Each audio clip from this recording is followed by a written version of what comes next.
Praise lord. October 14వ తేదీ 2025.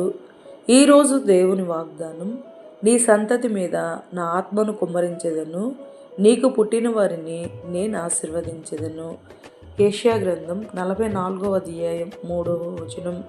నేనిచ్చు నీళ్లు త్రాగువాడు ఎప్పటికీ దప్పికొనడని, జీవజలములను ఇచ్చి తృప్తిపరచు క్రీస్తు ప్రభువు ఎండిన భూమి మీద ప్రవాహ జలములను కుమ్మరించు మహోన్నతుడు.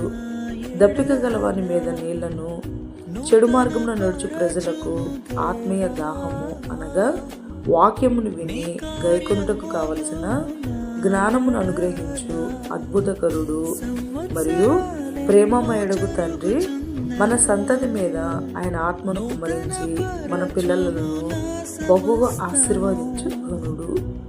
ఈరోజు వాగ్దానం మన జీవితంలో నెరవేరాలని కోరుకుంటూ జీసస్ ఈజ్ ఒక ప్రకటన పరిచర్యలో మీ సహోదరి amen. God bless you all.